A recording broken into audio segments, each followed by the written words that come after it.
And good afternoon, everybody. Here are the notes for section 3.1. It's going to be covering some more trigonometric identities, and it's going to be covering the properties of the trig functions in terms of their evenness or their oddness. But before we kind of get into the trig functions, let's just first talk about what it means for a function to be even or odd. So being an even function or an odd function is a special characteristic of a function. So kind of like, some people might have certain characteristics. Some people might be tall, some people might be short, some people might have brown hair or blonde hair or wear glasses or not wear glasses. So being a even function or an odd function is just a special quality or a special characteristic of a function. So let's talk about what that characteristic is. So if you are an even function, then it means if you put in a negative value, so let's say you have some function f of x and you put in some negative number, then the result is going to be identical to having put in the positive number. So for example, if you put in a -2, then it would be the same thing as if you had put in a +2. And this would be true for all numbers, just not for one particular x value or negative x value. So if you can put in any sort of negative value, and it yields the same thing as if you had put in the positive value, then that's going to be a even function. So the characteristic is that it is even. And an odd function is kind of the opposite of that. So for an odd function, if you put in a negative value, whatever your x value is, if you put in a negative value, the result, it's not going to be exactly what it would be if you put in the positive value. It's actually going to be the exact opposite as if you're multiplying it by a -1. So you can put a negative in front.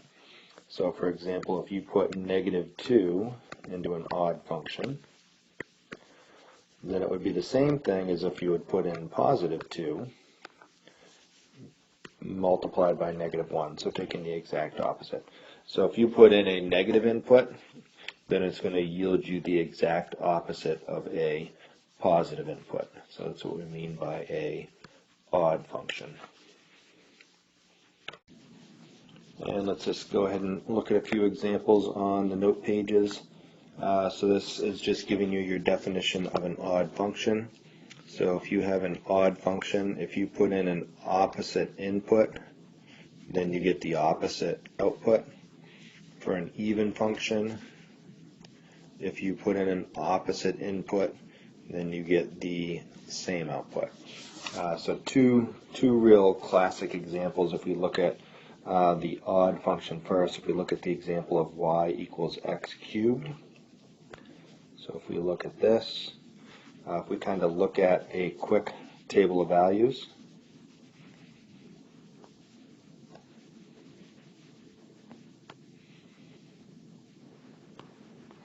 so let's say we put in, let's just call the function f to use the function notation. So let's say this is our function,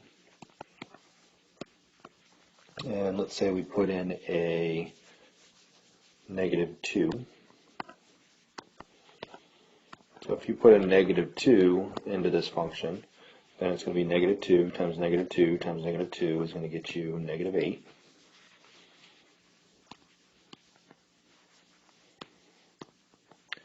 But if you put in a +2, so if you do a opposite input, then you're going to get 2 times 2 times 2, which is 8. So when you put in a +2, you get the exact opposite for an output. And that's going to hold true for all numbers for this function. So if you put in a -1, -1 times -1 times -1 is -1. If you put in a +1, then 1 times 1 times 1, you're going to get a positive 1. So when you put in a negative input and a positive input, you get the exact opposite value. If you put in a negative 1 and a positive 1, then you get the exact opposite for an output. So if you do a negative x, it's the same thing as if you had put in a positive x, just the exact opposite with a negative 1. And if we go ahead and take a quick look at an even function. Oh, actually they wanted us to look at the graph of this as well. So if we look real quick at the graph of a cubic function, you can see it in the graph also. So if we look at a cubic function, if you were to graph it, it might look something like this. So you can kind of see this property in the graph also. So for example, if you went over x on the graph, then you're going to have to go up to some y value. If you did the exact opposite x, if you went negative x, then you're going to go negative but the same amount of y. So when you did an x versus a negative x, you got a y versus a negative y. So when you did a positive input, you got a positive output, but when you did the negative input, then you got the exact opposite output, the negative output. And let's go ahead and look at a table and a graph for a y equals x squared situation. So let's say our function is f of x equals x squared. And if we put in a negative input, let's say a negative 2, then if we do a negative times a negative, so a square of negative, you're going to get a positive. So negative 2 times negative 2 is 4, positive 4. And if you put in the exact opposite, a 2, then that's going to be 2 times 2, which is also 4. So when you put in a negative input, you got the same thing as if you put in a positive input. So that's the property of being even. Opposite inputs yield you the same ultimate output. And that's going to hold true for any number. On a graph, if we look at a graph of a parabola, so you can see it visually in the graph as well. So let's say this was our parabola. So if you go over x amount, then you're going to go up some y amount. That's going to be your output. If you go back the same x amount,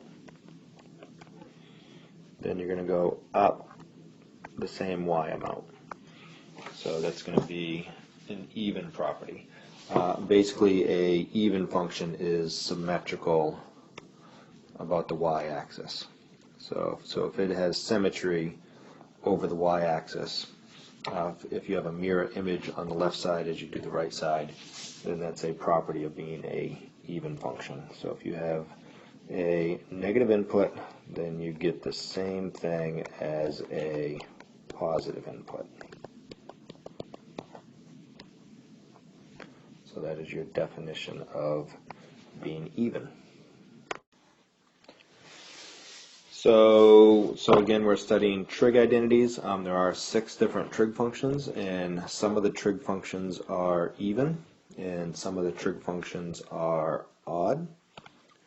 So the next part of your notes is discussing which ones are the even ones and which ones are the odd ones. Notice most of the trig functions are odd. There's actually 4 odd ones. So these 4 trig functions are odd,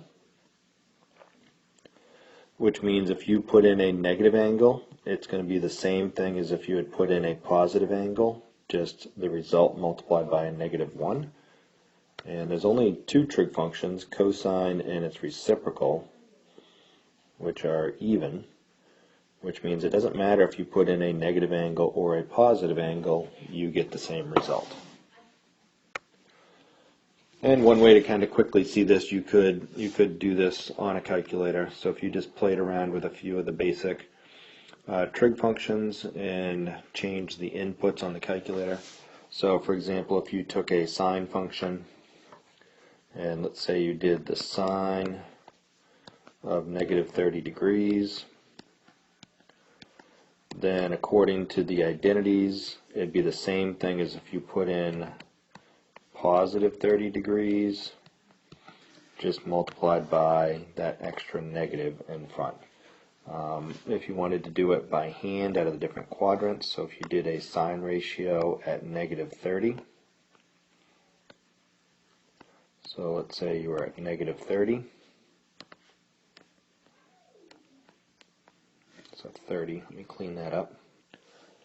So negative 30 for the angle, so this is across from the 30, that's going to be your 1, that's going to be your 2, that's going to be radical 3.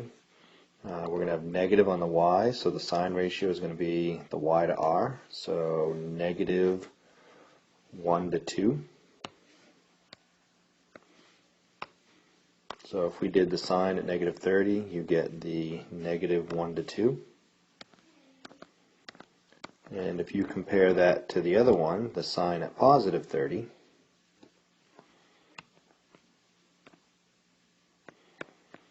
so there's positive 30 for a rotation, and that's going to be 1, 2, radical 3. And let's clean up that 2. So your sine ratio is going to be 1 to 2. So notice when you put in the negative 30, you've got a negative 1/2. When you put in the positive 30, you've got a positive 1/2. To make them identical, you need to put in that additional negative.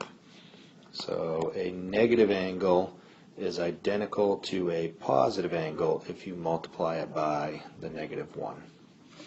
So there's an example of one of the odd ones. We're not going to do it for all 6, but that would be true for any other angle that you tried. And then cosine and secant are kind of the opposite. If you put in a negative input, it would be the same thing as putting in a positive input. So if you tried the same thing with cosine, let's just use 30 degrees. So if you did a negative 30,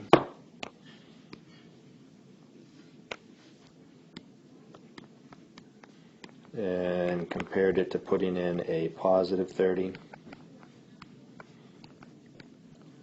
if you did the cosine ratio at negative 30 degrees, that's going to be in quadrant 4.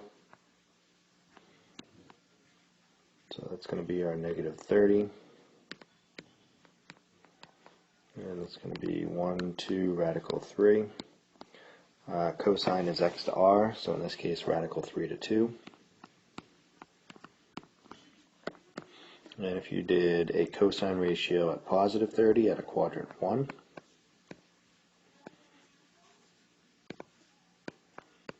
and you do the x to r ratio for cosine, that's radical 3 to 2. So notice you don't need that additional negative. If you put in a negative angle, it's identical to as having put in a positive angle. And you could play around with a bunch of different angle values on a calculator. And pretty much any angle you put in for cosine, if you put in the negative form and then put in the positive form of that angle and compare the numbers, you're going to get the same result. So those are the trig functions in terms of which ones are odd and which ones are even. So what does this basically let us do? Essentially it lets us rewrite the angle statement. If we ever have a negative angle statement, we can rewrite it as a positive angle statement, so we can keep working with it algebraically and maybe possibly simplify things algebraically. So the goal would be, if we have a negative angle, regardless of what's given to us, we use one of these identities to switch it to its positive angle form. So if we were working with something and we saw that we had tangent of a negative angle, we could just switch it to tangent of the positive angle, but we'd have to make sure we put the negative 1 in front. And here are some examples from the notes using the even and odd properties for the trig functions. So the directions are, they want you to do a determine or show or prove that a function is even, odd, or neither. So to prove this algebraically, you don't want to just plug in one negative number and then its positive number. That's only going to prove it for that one number.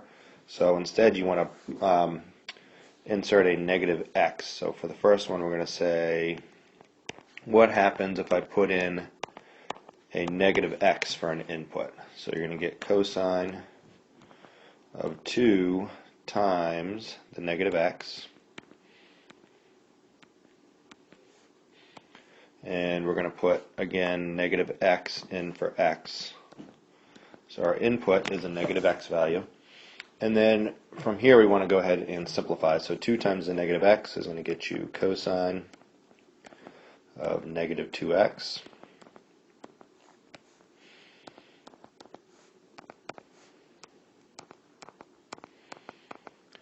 And cosine from our notes was an even function, so cosine of a negative 2x should be the same thing as cosine of a positive 2x.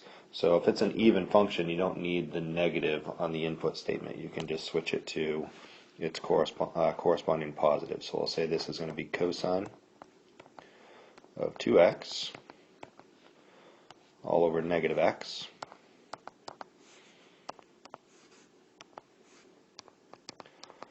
And the negative x, there's nothing we can do to simplify the negative x in the denominator, so it's just going to stay negative x. Remember, the negative can go anywhere we want in the fraction, top, bottom, or in the middle. So we could think of this as f of negative x equals, we could just put it right in front of the fractions if we want, bring that negative up to the front. And now that we're all simplified, now we want to compare the result, f of negative x, and compare it to the definition of f of x. So just kind of run through your list. When we put in a negative x, did we end up with the same thing as f of x? And no, we didn't, because we have a negative in front. So as far as it being even, when we put in a negative input, did we get the same thing as the positive input? And the answer to that is no. So it's not even. When we put in a negative x, did we get the same thing as f of x, just the exact opposite? And by that we mean as if something were multiplied by negative 1 in front. And yes, we did. So right here, we pretty much have the same thing as f of x, just with the negative 1 in front.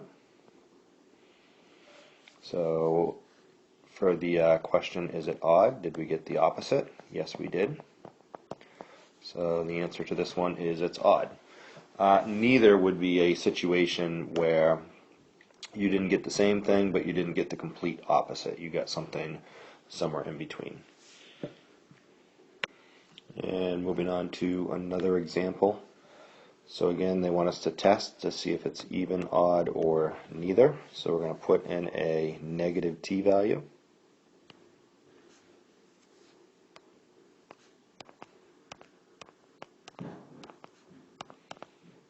So any place we see a t, we're going to put in a negative t.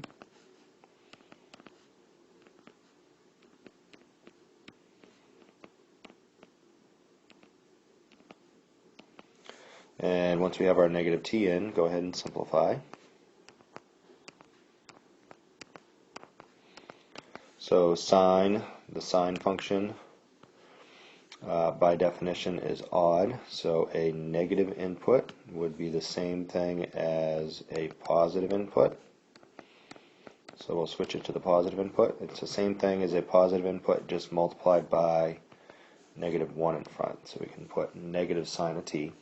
Some people think of this as pulling out the negative sign, and that's not really what's happening. You're not distributing a value off of the input statement. You can't factor out part of the input statement for a function. What's really happening is you're using that identity, saying that it's going to be the same thing as sine of a positive input just multiplied by -1. But a lot of people think of it like you're pulling it out to the front. And then cosine of a negative t. Cosine is even, so cosine of a negative t is the same thing as cosine of a positive t. So the goal is to switch all these t values to their positive statement by using those identities. And then we need to compare our g of negative t and compare it to the original g of t. So did we get the same thing? So did we produce the same thing? When we put in a negative t, no we did not. It's not the same thing as the original function, so we're going to say no. So it's not even.